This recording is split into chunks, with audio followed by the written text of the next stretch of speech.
Assalamualaikum. Waalaikumsalam warahmatullahi wabarakatuh.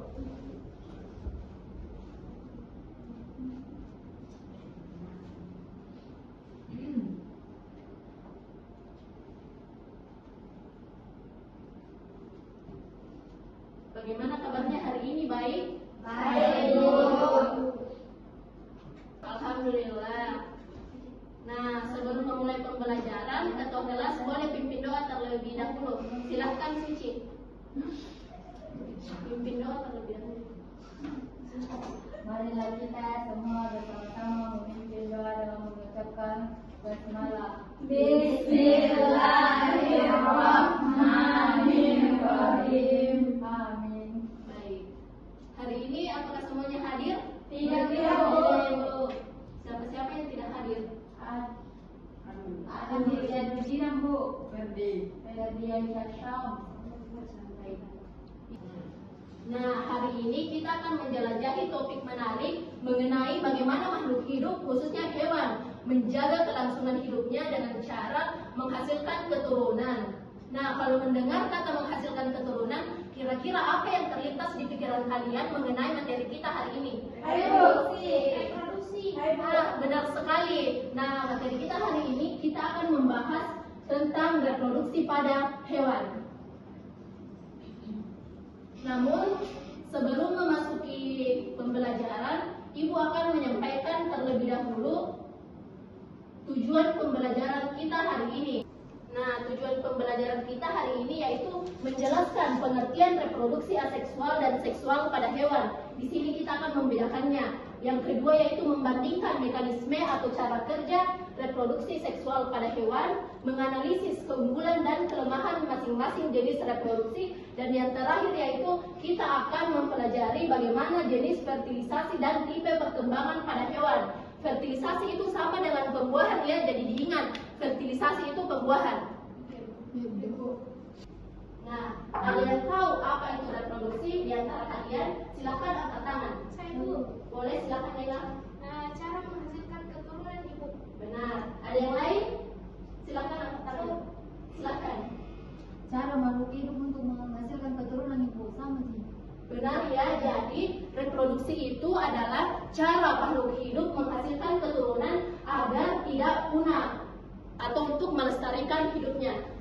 Nah, reproduksi itu sendiri terbagi menjadi dua ya anak-anak. Ada reproduksi seksual dan reproduksi aseksual. Kalau reproduksi aseksual itu tanpa peleburan gamet dan keturunannya itu identik dengan induknya. Sedangkan reproduksi seksual itu kebalikan dari reproduksi aseksual, yaitu dengan peleburan gamet jantan dan betina. Nah, kita masuk dulu ke reproduksi aseksual ya. Nah, di sini kalau reproduksi aseksual itu kan tanpa peleburan sel gamet, pasti kalian berpikir bagaimana sih reproduksi seksual itu berjalan. Di sini Ibu sudah menyiapkan video yang bisa kalian tonton ya, silakan diperhatikan. Ibu.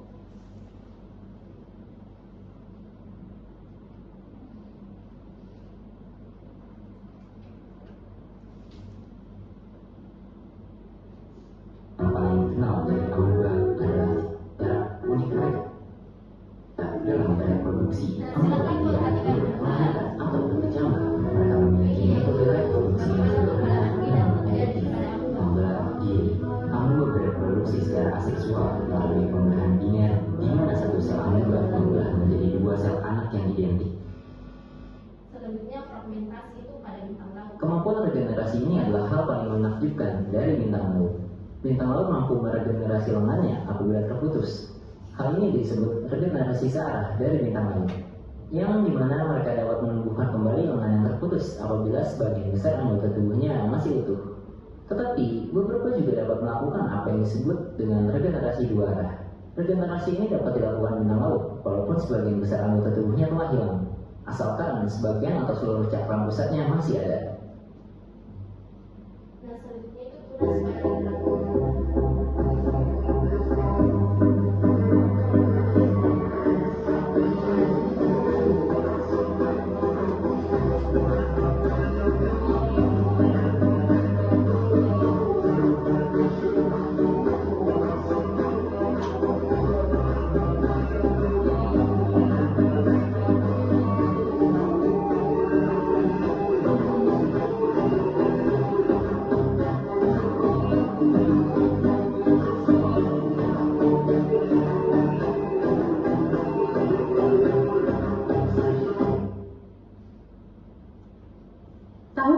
tahu bagaimana sebuah koloni lebah bisa terus bertahan. Semuanya dimulai dari sebuah telur kecil. Namun, tidak semua telur terbentuk dari pembuahan. Ada proses menakjubkan yang disebut partenogenesis. Melalui partenogenesis, telur yang tidak dibuahi akan tumbuh menjadi lebah jantan atau drone. Lalu, bagaimana ratu lebah dihasilkan? Semua berkat makanan istimewa bernama royal jelly. Larva yang terpilih untuk menjadi ratu akan diberi royal jelly secara eksklusif, memicu perkembangbiakan yang berbeda. Dari satu koloni yang terorganisir, kehidupan baru terus dimulai. Nah, jadi itu ya gambaran mengenai bagaimana reproduksi aseksual itu berlangsung. Sampai di sini sudah mengerti? Anggun, apakah sudah mengerti? Karena Ibu lihat tadi tidak terlalu memperhatikan. Nah, jadi Anggun, reproduksi aseksual itu adalah reproduksi yang dilakukan tanpa peleburan sel gamet. Jadi reproduksi aseksual itu terdiri dari 4. Yang pertama itu ada pembelahan biner pada amuba, seperti yang telah Ibu perlihatkan di video tadi ya. Yang kedua ada fragmentasi. Yang ketiga ada partenogenesis, dan yang keempat ada tunas atau bading pada hidra. Bagaimana Anggun, sudah mengerti? Alhamdulillah. Nah, selanjutnya kita beralih ke reproduksi seksual. Seperti yang Ibu jelaskan tadi, bahwa reproduksi seksual itu yaitu reproduksi yang dilakukan dengan peleburan sel gamet atau sel kelamin jantan dan betina. Nah, pada reproduksi seksual itu ada kan terjadi pembuahan. Pembuahan itu sama dengan fertilisasi. Fertilisasi sendiri ada 2, yaitu fertilisasi internal dan fertilisasi eksternal. Sesuai dengan kata-katanya yaitu fertilisasi internal. Kalau internal itu berarti di dalam ya, berarti pembuahan terjadi di dalam tubuh induk. Kalau fertilisasi eksternal terjadi di luar tubuh induk. Contohnya itu katak.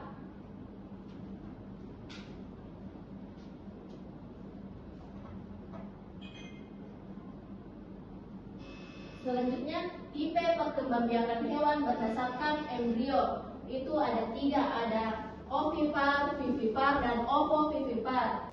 Nah, ovipar itu yaitu bertelur ya, embrio berkembang di luar tubuh, yaitu di dalam telur. Contohnya ada ayam, ikan, dan reptil. Yang kedua ada vivipar atau melahirkan. Embrio itu berkembang di dalam tubuh induk. Contohnya itu ada kucing. Nah, Ibu mau bertanya, kalau manusia itu termasuk apa? Vivipar. Betul ya. Nah, selanjutnya itu ovovivipar, yaitu bertelur dan melahirkan. Telur menetas di dalam tubuh induk, contohnya itu pada hiu. Tapi tidak semua jenis hiu juga begitu.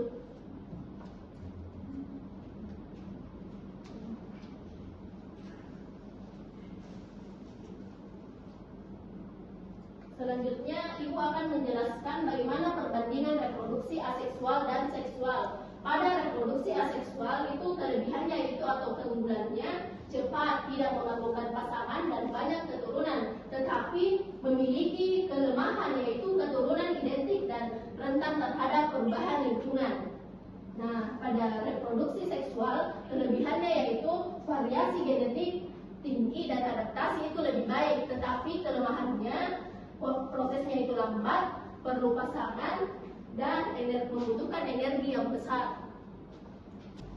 Nah, itulah tadi penjelasan Ibu mengenai sistem reproduksi pada hewan. Sampai di sini ada yang ingin bertanya? Ibu, silakan. Pertanyaan saya dulu, dalam fertilisasi eksternal yang terjadi di air seperti pada ikan dan katak, bagaimana cara sel sperma dan sel telur bisa yakin akan bertemu di tengah luasnya perairan? Terima kasih, Bu. Nah, pertanyaan yang sangat bagus ya. Jadi di tengah perairan yang luas, sel telur dan sel sperma itu tidak bertemu secara kebetulan, melainkan melalui bantuan zat kimia yang bernama feromon. Zat kimia inilah yang akan membantu sel jantan untuk bertemu dengan sel telur atau menuju ke sel telur. Selain itu, proses pelepasan sel sel telur dan sel sperma itu biasanya dilakukan secara bersamaan dalam waktu yang sama agar peluang pertemuan keduanya bisa lebih besar. Bagaimana Resti, sudah mengerti nak? Sudah Bu. Makasih Bu. Apakah masih ada pertanyaan? Tidak ada Bu. Nah, kalau begitu Ibu akan membagi kalian ke dalam 2 kelompok. Yang ini kelompok pertama dan yang ini tuh kelompok kedua. Di sini Ibu bagikan ya tempatnya. Silakan berdiskusi. Amati gambar yang ada. Silakan. Lalu setiap perwakilan kelompok itu naik mempresentasikan hasil diskusinya. Mana kelompok 1 sudah selesai? Selesai Bu. Boleh silakan naik dipresentasikan hasil diskusinya.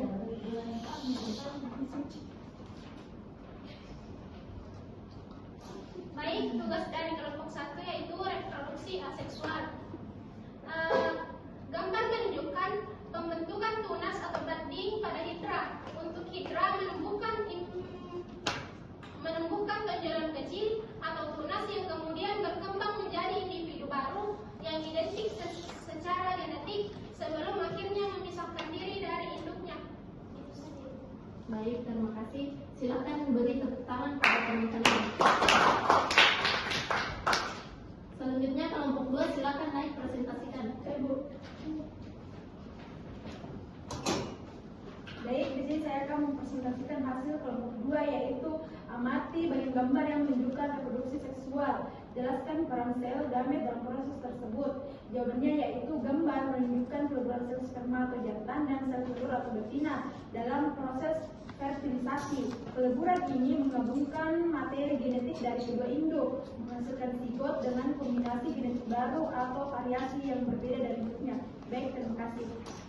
Baik, silakan beri tepuk tangan pada kalian berdua. Nah, itulah tadi materi kita hari ini. Cukup sampai di sini. Oleh karena itu, sebelum menutup pembelajaran, Ibu ingin satu orang di antara kalian memberikan kesimpulan mengenai materi kita hari ini. Silahkan, ada yang mau? Silahkan angkat tangan. Saya Bu. Ya boleh, silahkan Syafika.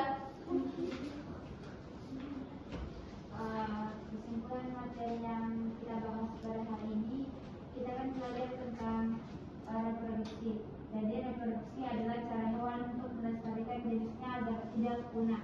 Secara garis besar, ada 2 cara, yaitu aseksual yang cepat dan menghasilkan keturunan identik atau tanpa peleburan sel gamet seperti pada amoeba atau bintang laut, serta seksual yang membutuhkan peleburan sel gamet jantan dan betina sehingga menghasilkan variasi genetik yang lebih baik untuk adaptasi. Selain itu, kita juga belajar bahwa proses pembuahan bisa terjadi di dalam tubuh atau internal maupun di luar tubuh atau eksternal dengan bantuan sinkronisasi waktu dan zat kimia. Serta ada tipe perkembangan embrio seperti ovipar, vivipar, dan ovovivivar. Baik, itu saja Bu. Terima kasih. Wah, baik. Terima kasih Nur Syafika atas penjelasannya. Penjelasannya itu sangat jelas dan memahami materi. Silakan berikan aplaus kepada teman kalian, yaitu Syafika. Nah, baik anak-anak, karena waktu sudah menunjukkan pukul 12, Ibu cukupkan pembelajaran kita hari ini ya.